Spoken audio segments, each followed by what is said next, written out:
বিশ্বকাপের শেষ 16-এ নরওয়ের কাছে হেরে বিদায় ব্রাজিলের মতো ফুটবল পাগলা দেশের স্বপ্ন আর আকাশচুম্বী প্রত্যাশার বিচারে এটাকে বিশাল ব্যর্থতাই বলা চলে। অনাকাঙ্ক্ষিত এই বিদায়ের পর চারদিকে সমালোচনার ঝড় উঠলেও কোচ কার্লো আনচেলত্তির উপর আস্থা হারাচ্ছে না ব্রাজিল ফুটবল কনফেডারেশন।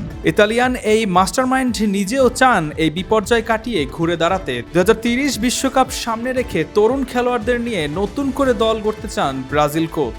বিশ্বকাপের পর ছুটি শেষে গত মঙ্গলবার রিও ডি জেনিরোতে পৌঁছেছেন কোচ আনচেলত্তি। সেখানে পৌঁছেই সিবিএফ এর জাতীয় দল বিভাগের শীর্ষ কর্মকর্তাদের সাথে বৈঠক করেছেন বিশ্ব ফুটবলের অন্যতম সেরা এই মাস্টারমাইন্ড। আপাতত সামনে আন্তর্জাতিক সূচি। আগামী সেপ্টেম্বরেই ব্রাজিল খেলবে 3টি প্রীতি ম্যাচ, নভেম্বরে আরও 2টি। আগামী বছরের মাঝামাঝি সময়ে শুরু হবে 2030 বিশ্বকাপের জন্য লাতিন আমেরিকা অঞ্চলের বাছাই। এরপর 2028 সালে কোপা আমেরিকা। নতুন করে ব্রাজিল দল গড়া নিয়ে কোচ আনচেলত্তি বলেছেন, এবারের তরুণদের পরখ করে দেখার পালা। তবে তার মানে এই নয় যে সদ্য শেষ হওয়া বিশ্বকাপে খেলা অভিজ্ঞদের আমরা ছেঁটে ফেলছি, যাদের এখনো ব্রাজিলকে দেওয়ার অনেক কিছু আছে। জাতীয় দলের দরজা তাদের জন্য খোলাই থাকছে।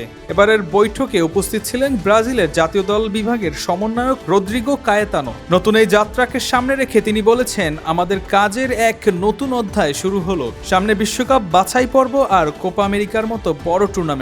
প্রতিটি প্রতিযোগিতায় যেন দেশকে সেরা উপায়ে তুলে ধরা যায়, আমরা সেই পরিশ্রমই করব। সিবিএফ এর এই নতুন পরিকল্পনার মূলে রয়েছে আরও একটি গুরুত্বপূর্ণ বিষয়। জাতীয় দলের ভিত শক্ত করতে এবার বয়সভিত্তিক দলগুলোর সঙ্গে মূল দলের যোগাযোগ ও কাজের সমন্বয় আরও বাড়ানোর উদ্যোগ নেওয়া হচ্ছে।